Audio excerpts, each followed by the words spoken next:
Welcome back, Lord of the Rings fans. It has been a long summer hiatus. We're now well into fall. So I'm finally back doing the video series for the Return of the King block deck review. This video series started back in the spring at some point, so it's been at least a season and a half since the last Lord of the Rings video. So let's jump right into it.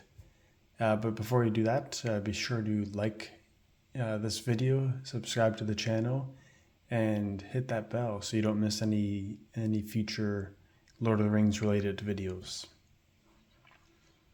Especially coming up, there'll be a Lord of the Rings Tales of Middle-earth special, the collector booster special edition box break. So that'll be coming up in the next month. I say the next month, but we all know how things can get pushed. But definitely before Christmas, this will be broken for sure. I've been itching to rip into these boosters, so that will definitely be coming. And there will also be a special sealed product showcase that I'm looking forward to showcasing more for the Lord of the Rings TCG, the trading card game. So wait and see what that's going to be. That'll probably be the next video after this one. So stay tuned for that one. So yeah, hit that bell so you don't miss any of them. So yeah, so as you can see, we have more of an elf Wraith deck on our left and a Rohirrim deck on our right. These are solely Return of the King block decks. So these are sets 7, 8, and 10. So that's the Return of the King, Siege of Gondor, Mount Doom sets. And one thing I've noticed is that in the King block format of the game, not the best block. It wasn't a great block to kind of build decks in. More particularly on the free people side. As you can see, like having elves and Gondor Wraiths together, not a real conventional combo, but you know, why not? This is part of the experimentation process, just to have fun. So yeah, a lot of the cards in the Return of the King block, there wasn't as many reprints from like the earlier sets in Fellowship of the Ring and the Two Towers sets. So to play in sets, 7, 8, and 10, not including 9, which is the Reflections set. Just trying to play games just out of those sets, quite difficult. On the Shadow side, it's a little easier, I found, trying to build strategies out of there. I know like the Ninja Golem strategy is a big one. There's enduring Nazgul strategies. That was a big one for this set. Corsairs was a fun one, as well as just roaming Sauron Orcs. But if you have other, of course, as per usual, I'll list the deck list for both of these decks in the description. But if you have a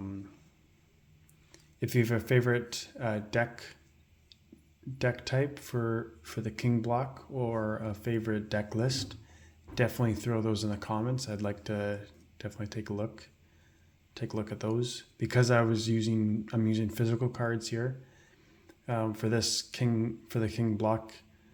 What I essentially did was kind of do more of like a draft style build. So like for the Rohan deck here, if you go back to like a video back in April, May, and I'll link the video from that, what I did here was I used the Ermir starter deck which I actually swapped out for a better version of Eärmir.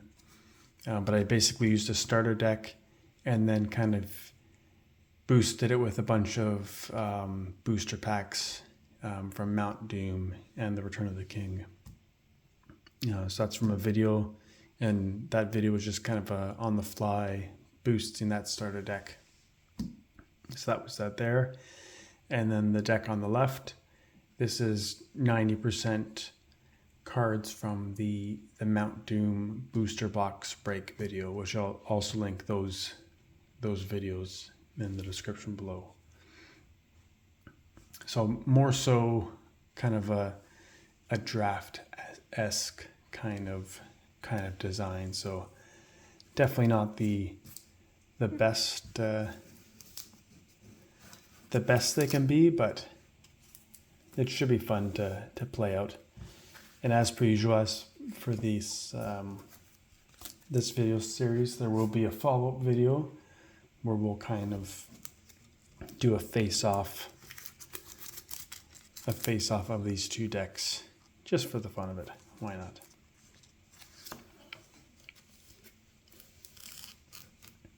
So for this first deck, the Elf Wraith deck, rather, we are rocking the Great Shiny Frodo Resolute Hobbit.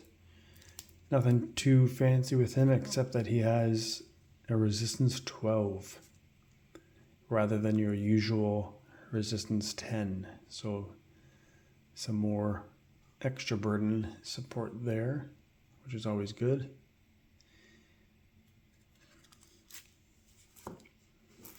And for both decks, just to keep it even, I don't have 2 copies of Such a Weight to Carry, so we'll just keep it fair, and they'll just have the common copy of the Ruling Ring, which is just a reprint of the common version from the 2 previous sets. And then for our fellowship, our starting fellowship, we have the Dead Man of Dunharrow. So he does cost a threat to play, but when you play him, you exert him twice, and the beauty of that, so he is essentially exhausted right away, which is kind of risky, but because he's enduring, for each wound on him, he's strength +2. So right away, you have a strength 10 minion, which is kind of good for our starting fellowship because Legolas, not much of a fighter. He's more of just, your archer, kind of hangs out in the back, shoots things, doesn't really fight too often. So we kind of have a beefy Wraith right out of the gate. And for those that don't know or a little newer to the game, basically what a threat is, you add it to your dead pile, which we won't have yet, but you'll kind of have it off to the side. You can use like a black bead or one of a token. And since we'll have 4 companions in play, the max number of threats you can have is 4. And then if one of your companions dies, then the number of threats you have to dish out that many wounds to your surviving companions. And then there will be cards your shadow player might have, your opponent might have cards that say add or remove threats. You might have cards that add and remove threats, and yada, yada, yada. Is that how that works? Our Legolas card. He's an archer. He's our usual strength 6, 3 vitality. If you have initiative, discard 4 cards from hand to wound a minion. Quite handy for when you want to cycle your hand. So this deck, it's a 36. So 36 cards Fellowship, 36 cards Shadow. So it's a bit of a stacked deck. Usually you want to aim for more of a 30-30 or 30 to 33-33 kind of deck. So with a 36-36, there is quite a few cards in there. So this kind of helps us cycle through cards as required. And initiative. So threats and initiative. If I remember correctly, this was introduced in this block, in the Return of the King block. I don't believe it was in the Two Towers. But correct me if I'm wrong in the comments. But I don't recall seeing it in the Two Towers. It was a new game mechanic that was introduced in the Return of the Kings. But essentially, the free players, when you're playing as the good guys, the free players, you have initiative while you have 4 or more cards in your hand. So while you're playing, it's the free people's, or the fellowship phase. You play some possessions, you do some stuff, and then you move. They play their minions in the shadow phase. It's the archery phase, or it's the maneuver phase first, and then it's the archery phase. If you still have 4 or more cards in your hand, you have initiative, unless the shadow card has some kind of condition card or something that says they have initiative or something like that. Maybe if they control 2 or more sites, they have initiative or something. So that's how initiative works. So, say if your hand has, 6 cards, then you can discard 4 cards from hand to wound a minion. So the beauty is, in the fellowship phase, say if you didn't play anything and you have all 8 cards, you can discard, in theory, you could discard 4 cards to wound a minion.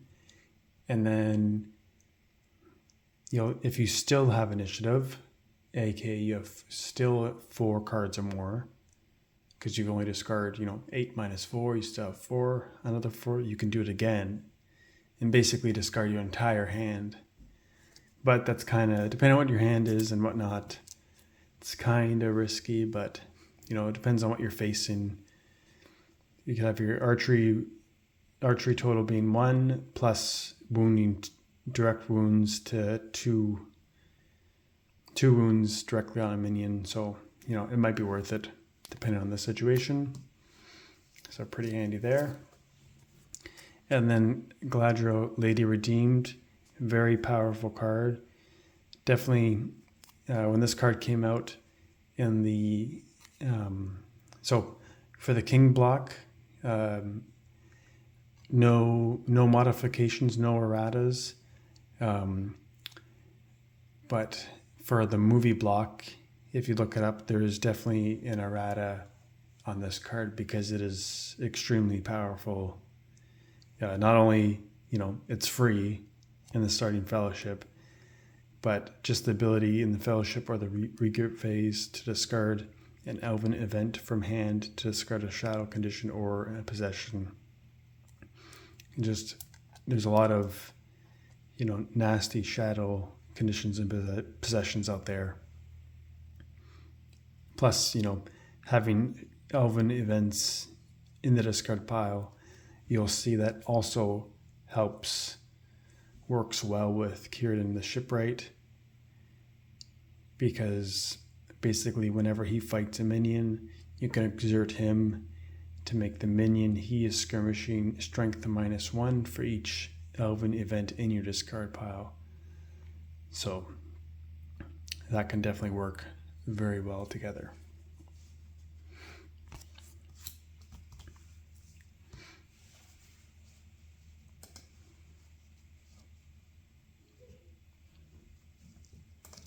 And I don't have it offhand, but yeah, if you look it up, there's definitely a modification I don't think she's free for starters.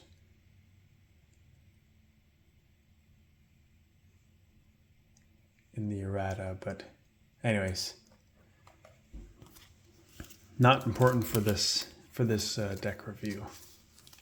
So let's keep trucking along because we got a lot to get through. All right, so let's go through our free people side. So as mentioned, I already talked about Cirdan. So we have 2 copies of Cirdan to try to get him out as quickly as we can. 2 copies of Elrond.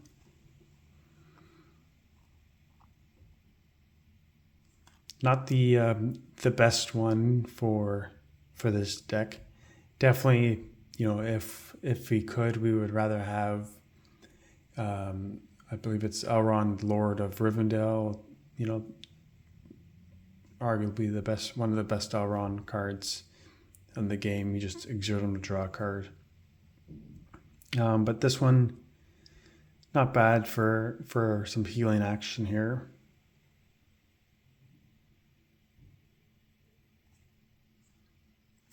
So I got 2 copies of him. We have the strong Aragorn here. Some more healing. So he's basically just another strong companion for fighting. When you play him, you can heal another companion. And at the start of each fellowship phase, you may exert a companion of one culture to heal a companion of another culture. So it works very well with healing, some Gondorian Wraiths, or you can exert him to heal elves, however you want to swing it. So you exert him to heal Cirdan because he's going to be fighting a lot most likely. So they can work very well together. Only 1 copy of him because he's not as critical. Probably could have thrown a couple more copies in maybe, but as usual, I probably should have mentioned again, any critiques you have for the decks, definitely mention them in the comments. Always open for suggestions. And then the last of our minions is a few more Wraiths. So we have 2 copies of Cursed Erec. So another example of an enduring Wraith where you have to play to add a threat. I'll try not to get the glare. When you play him, you exert him twice though. So again, it basically comes in exhausted, but then he's strength 11 right then and there. And then the added bonus about this Wraith is that when at the start of the maneuver phase, you may exert another Gondorian Wraith to make this guy, Cursed of Erec, Defender +1. So basically he can take on 2 minions at once. So pretty good there.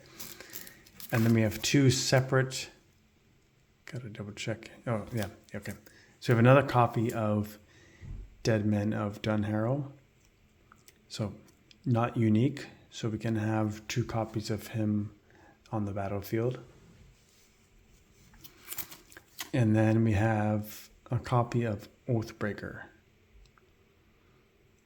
So he's kind of just good to have. He's got an Aragorn signet. Same thing, play to add a threat to play. The good thing about this guy is that you can discard 3 cards from hand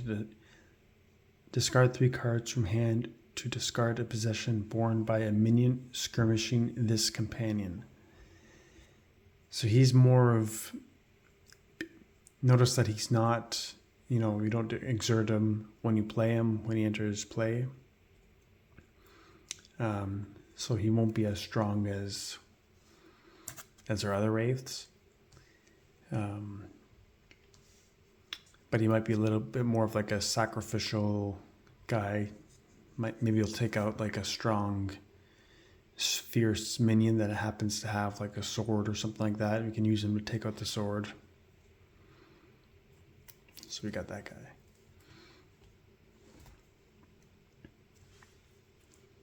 So yeah, that is our companions.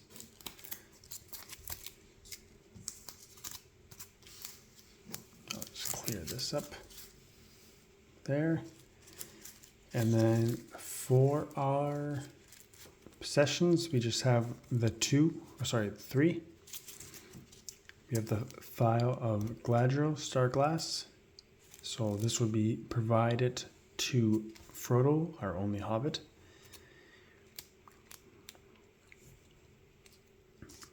So this is an artifact with the skirmish game text. Until the regroup phase, remove the game text, except card type and race, from a minion skirmishing bearer and make it unable to gain game text. Then discard this artifact. So basically, if Frodo happens to fight anyone, this will kind of be like a saving grace in case that minion's game text gives him any boost. This might be a saving grace for him. And then we have Asfalaf. So bearer can be any elf, gives him strength +2.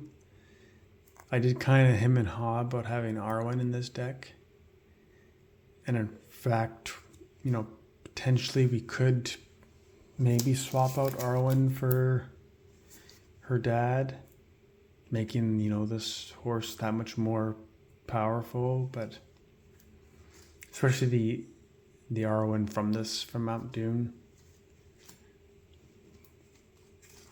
Leave a comment if you think I should swap out 2 copies of Arwen for the Elrond. If I get at least one comment saying I should do it, I'll do it in time for the sim game video. But yeah, either way, great card to have. And then also Bow of Galadriel. So bearer must be Legolas. I know I said he won't really be a fighter, but if it happens to be, he gets strength +1, and then each time you play an event skirmish or an elven skirmish event during a skirmish involving Legolas, you may heal him.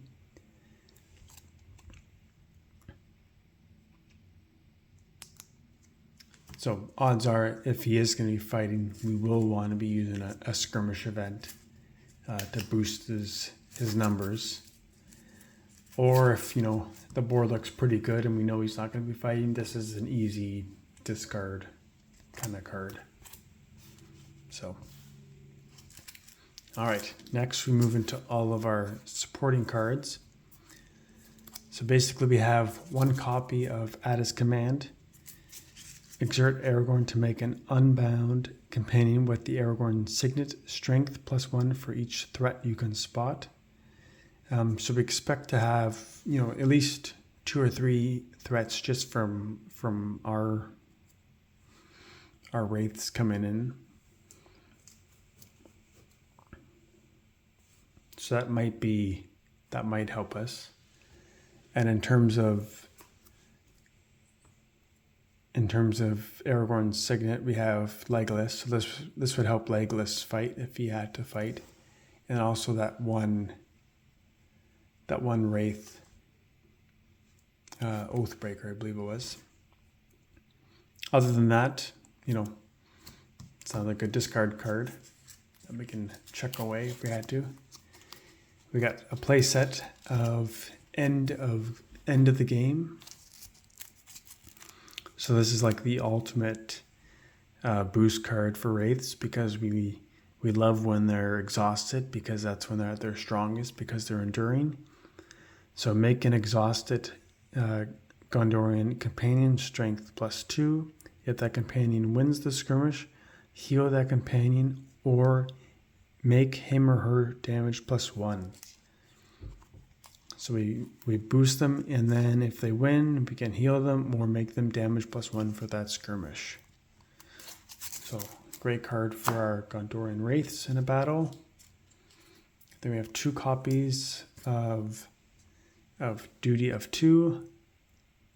Can add 3 threats to heal all Gondorian companions.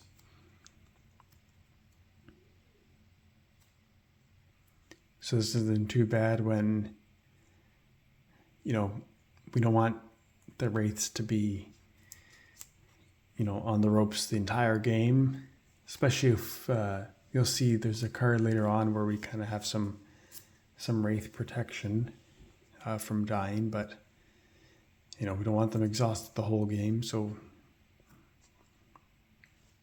here's some healing for them.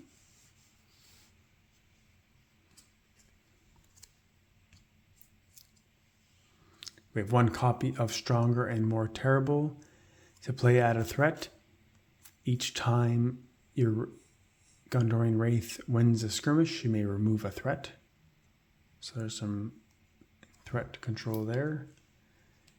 And then we have another condition, 2 copies of Swept Away. That's each time the Fellowship moves, add a threat or discard this condition. While you have initiative, exhausted Gondorian Wraiths cannot take wounds. So this is the one that prevents our Wraiths from dying, basically, when they're exhausted.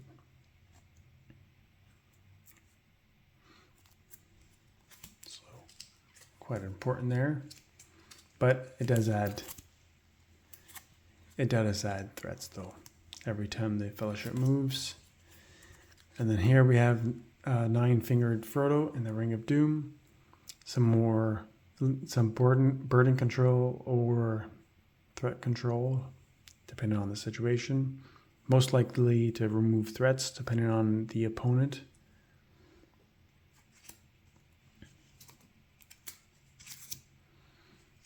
And the next we move into our elven support cards. So here we have 2 copies of, I should have 4 copies, I think. Oh, there it is. That's so. 4 copies of Fleet-Footed. So this is a good elven boost card. So make a minion skirmishing an elf. Make a minion skirmishing an elf strength -2. Spot a site in the support area to place this event on top of your draw deck. So if you spot a site in a support area, so if your opponent is doing site control, you can actually place this event on top of your draw deck. So you can keep cycling it, which doesn't really work well for your Cirdan card, but it's it's a pretty handy boost card for us, so that's okay. And then we have 4 copies of Defiance. I am using the set 1 copy because I didn't have exactly 4 copies of the reprinted version on hand, so I figured it was okay because it's the exact same gameplay text, just a different reprinted version, so I let it slide. So we have 4 copies of Defiance. Make an elf strength +2 or strength +4 if they're skirmishing Nazguls. And then lastly, we have Glimpse of Faith. Each time you lose initiative, make a minion strength -4 until the regroup phase. So actually quite handy because we expect that to happen, probably almost every turn with Legolas, potentially. So, I think for a relatively, cheap deck, we'll say, I think, I think it should play kind of interesting. So that's the Free People side. And I'll quickly talk about the Shadow side.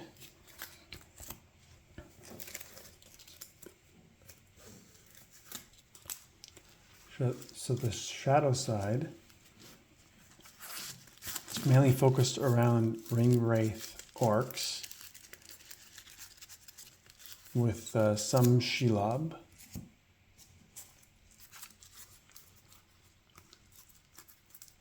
And some Nazguls too. So I threw in the Mount Doom box, we pulled 2 copies of Shelob, so I figured why not. I was going to try to incorporate Gollum, but then trying to do the Ring Wraith Orcs with Gollum and Shelob didn't really mesh well together. So, but I threw in Shelob because, she's fierce, she's enduring. Not the cheapest minion, but you know what? Why not? Try it out. Yeah. Enduring with high vitality. You never know. So that's why she's in there. So apparently it's the key plan. The key plan with this deck, though, otherwise, is to get wounds on the ring bearer and to boost up the orcs while basically getting support from the Nazguls and maybe Shelob. The Nazguls, same thing as Shelob, they're kind of just thrown in there because, they're fierce, they're enduring, they have some kind of cool skirmish game text where they heal themselves to do stuff. So we have two copies of Gorbag, where you can see here for each wound on the ring bearer, each Nazgul, or we'll say ring wraith, each ring wraith orc is strength +1. So that's for each wound on the ring bearer.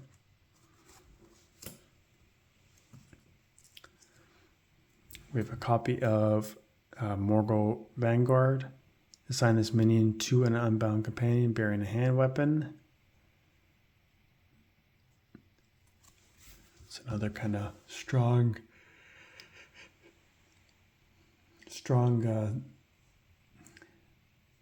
strength 12 orc there. And then here we just have kind of like a slew of Nazguls. 2 copies of Lemenya. I think I'm saying that right. Lemenya.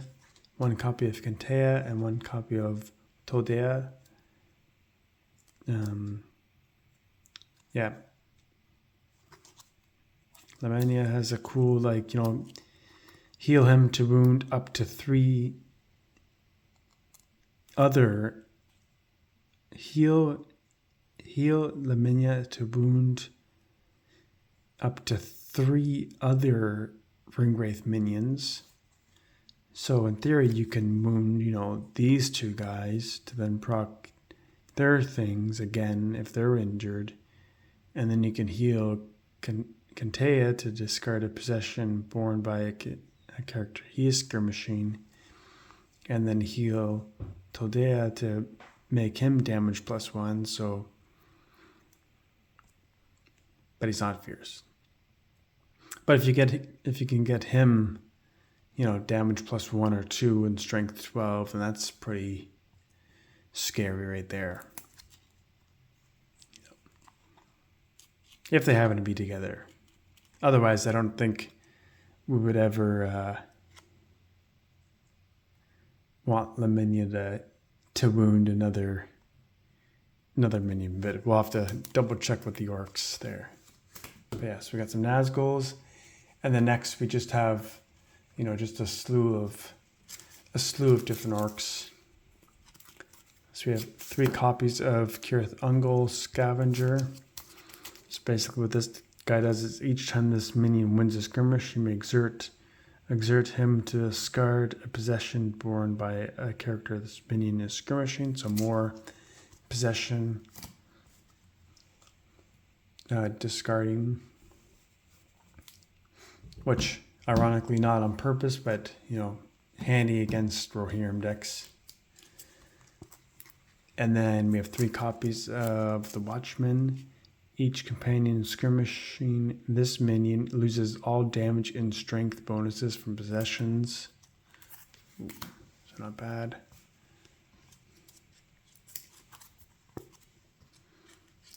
So we got the Warrior. Spot a possession to make this minion fierce into the regroup phase. So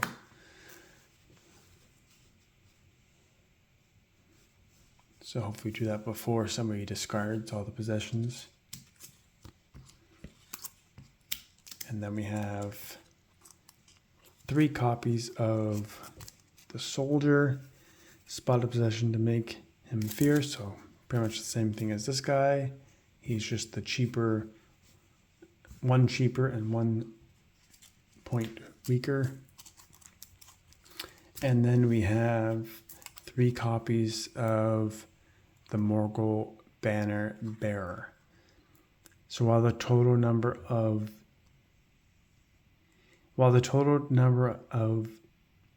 other minions and Twilight tokens is 3 or fewer, this minion is strength +3 and an archer.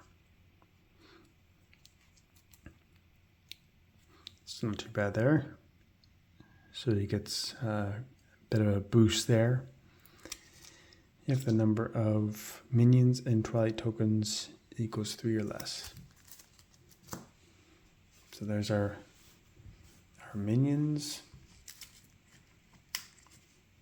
And then we have possession-wise, we just have the 1 copy of Gorbag's Sword. So when you play this possession, you may discard a possession. Its owner may place it on the top of his or her draw deck instead. If Gorbag is the bearer, he is fierce. So we would definitely want to save that guy for Gorbag. Oh, let's do the events first.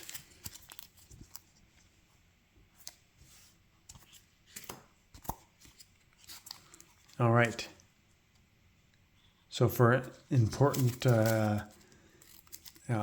event boosts, make a Ring Wraith minion strength +2 or +4 if skirmishing a companion of the same culture as a card in the dead pile.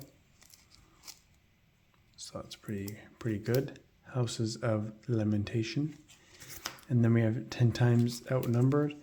Make a Ring Wraith Orc strength +2 for each wound on the ring bearers. So again, we really want to, get some direct wounds on the ring bearer to boost our orcs. And how exactly are we going to do that?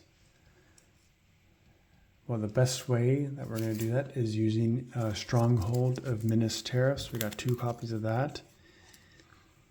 So basically, if your Ring Wraith minion wins a skirmish, place a token here, and then spot 3 tokens here to exhaust the ring bearer and discard this condition. So we got 2 copies of that. And then we also have 3 copies of Stooping to the Kill. And this is basically, while you have initiative, each of your Ring Wraith minions is damage +1. And then discard this to make a minion strength +2. So you got 3 copies of that. So some extra strength bonus, but if the going's already good and you have initiative, keep it in place so that all your guys has damage +1.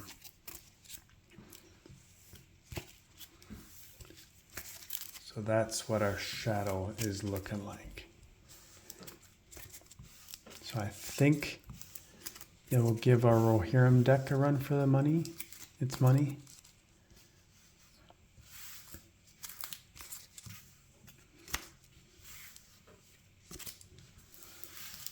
but we will have to see.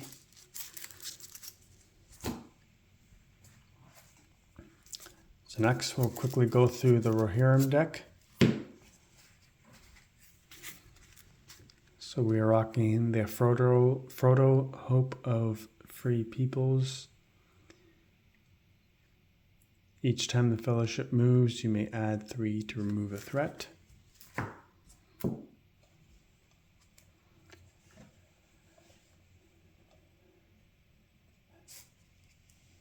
So basically our strategy here,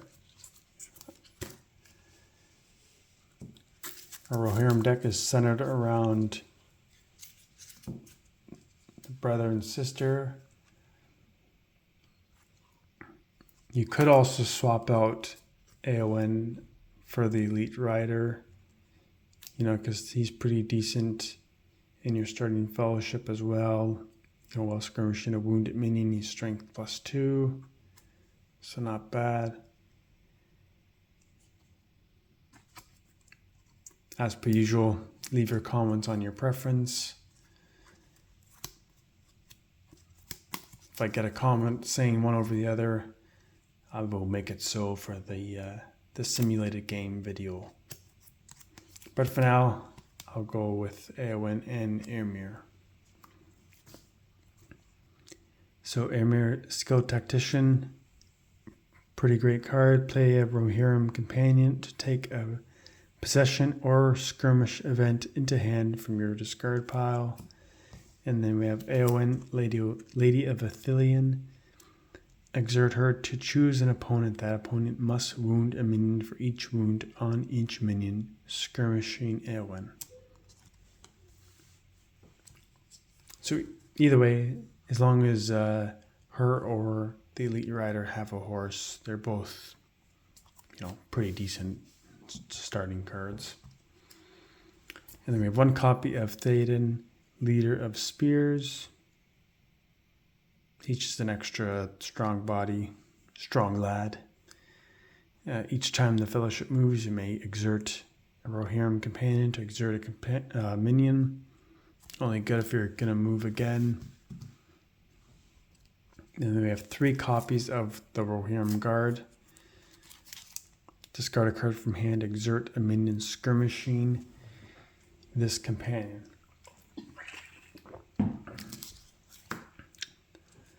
And then we have a copy of Gandalf, Defender of the West. Great card to have. He's only a common, strength 9.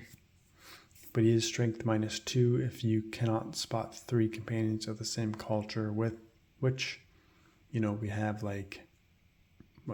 7 right there. So assuming we're going to get him up mid-game, he should be pretty good. And just because of, what we drew in the booster packs when we made this deck on the fly, we got Legolas and Gimli.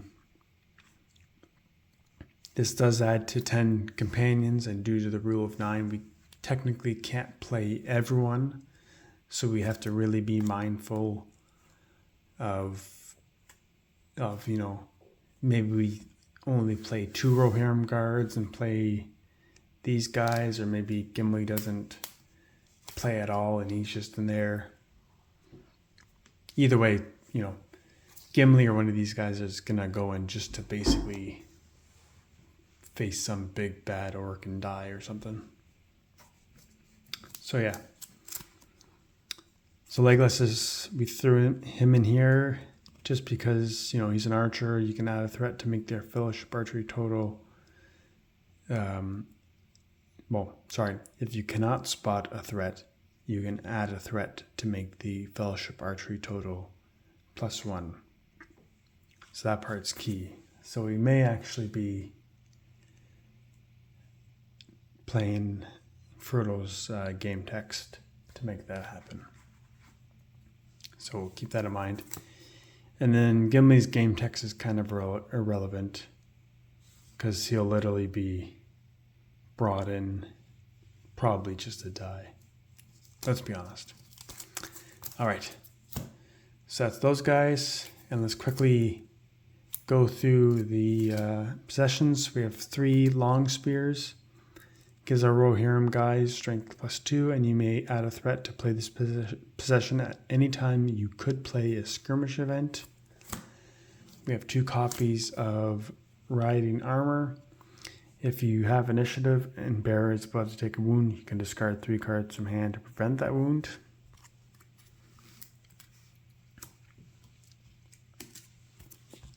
So the other thing to mention is that, because we're not playing with like 2 towers cards, there's cards, obviously 2 towers, Rohirrim was like, the bee's knees.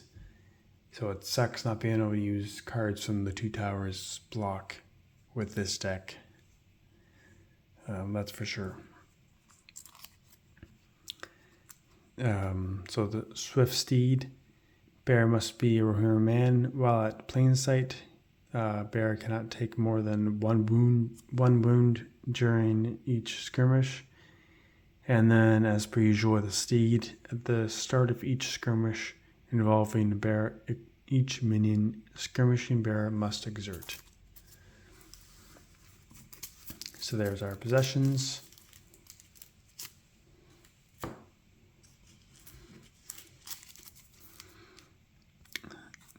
And then we have our events. So I have 2 copies of Knights of the House. Choose an opponent. For each mounted companion, so up to 4, you spot, that opponent must remove 4 or place a random card from hand beneath his or her draw deck. Keep in mind that this is in the maneuver phase, so it doesn't really choke them out of playing minions, but whatever, this card was in the starter deck, so. And then we have 2 copies of Wind in His Face. Make a Rohirrim man strength +2.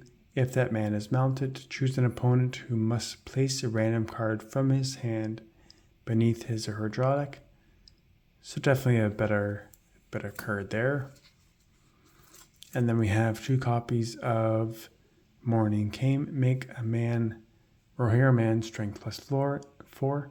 Any shadow player may place a random card from hand beneath his or her draw deck to make that man's strength +2 instead.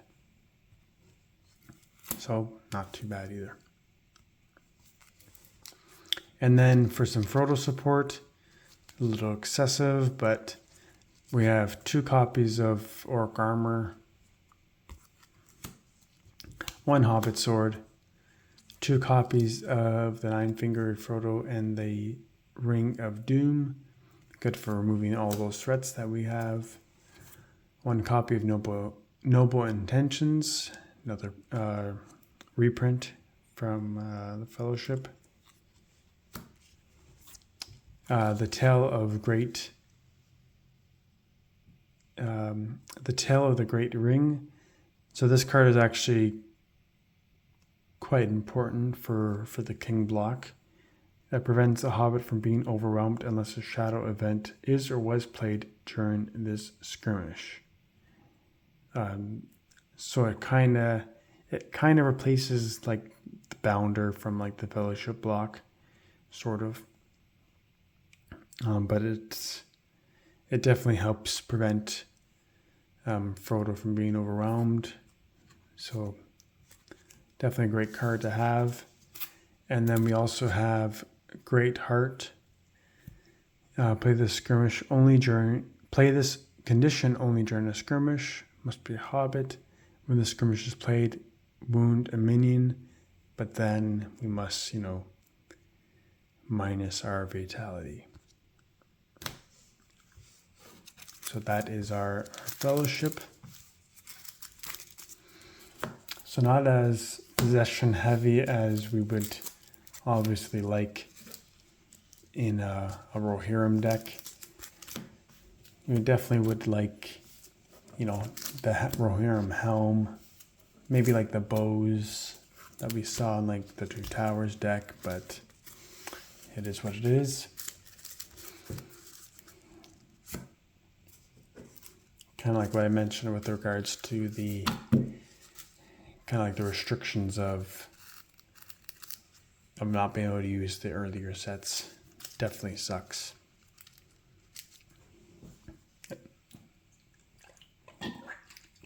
It was definitely a good expansion set, but not a good standalone set, in my opinion. But anyways. So we have Orc Ravager. So this is more of like so this deck, it's obviously a Sauron Orc deck. Adds threats basically adds a lot of threats and then removes threats to boost strength or do stuff. So like with the Orc Ravager, to play you have to spot another minion and then you remove 2 threats to discard a condition. And then there's also some orcs that have some roaming conditions. So each roaming minion is fierce. And then we have 2 advanced marauders, where exert this minion to make a roaming minion strength +3. And then we have 2 copies of the Mordor Trooper. Remove 2 threats to make an orc strength +6. He's nice and cheap. That costs 2. So for the most part, this deck is like super orc heavy, and they're all relatively cheap. So the idea is like we'll be able to swarm our opponent with a lot of cheap orcs. Like I think the ratio is like 4-to-1 or so for this.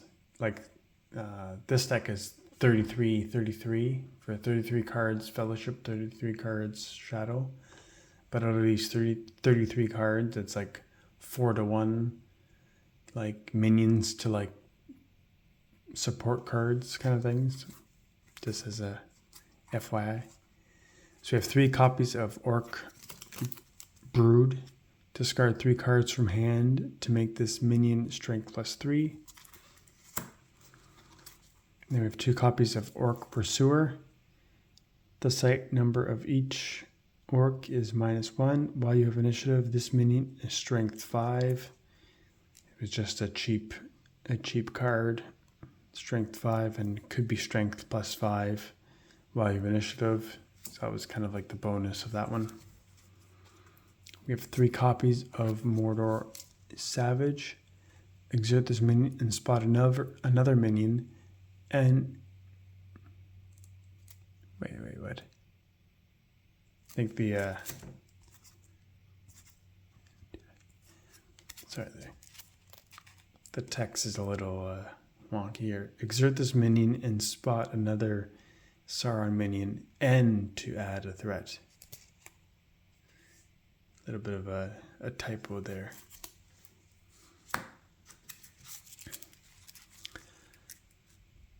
This one's a bit better. Mortar Regular, insert this minion and spot another Sauron minion to add a threat. So more threat adding there. So similar thing, just a little bit cheaper and a little weaker. Oh, and then we have 1 copy of Orc Savage. While you spot 6 companions and another orc, this minion is strength +9 and fierce. Ooh, that's kind of nasty. Should try to find more copies of that guy. I'll put him off to the side. We need more of him. Usually outside of, in like a 2 Towers block or King block with Ulair and Kea from the Fellowship, people kind of forget that there's other cards that threaten large fellowships.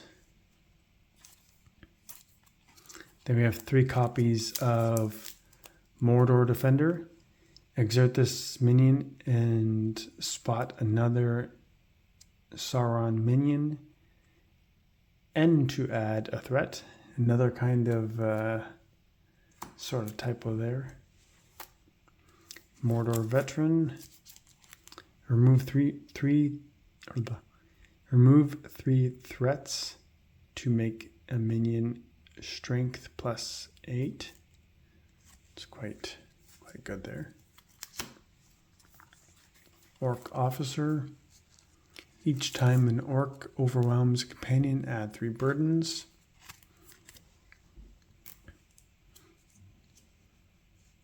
Who knows, with all these strength +8s and all that stuff, you never know, that might happen actually. And then we have an Orc Rager.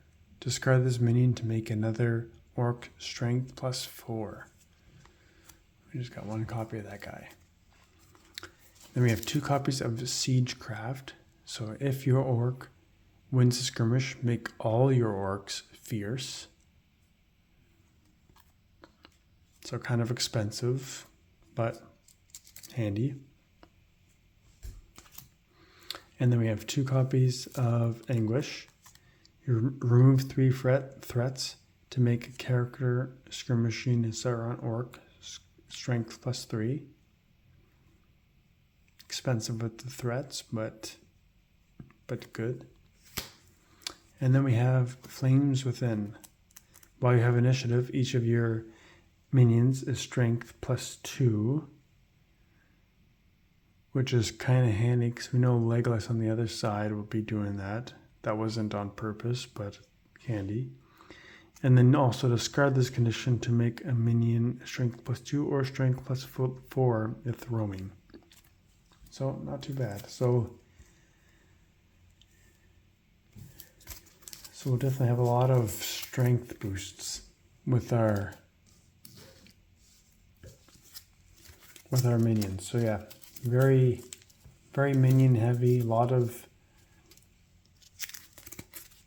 boosts, more so integral with the minions.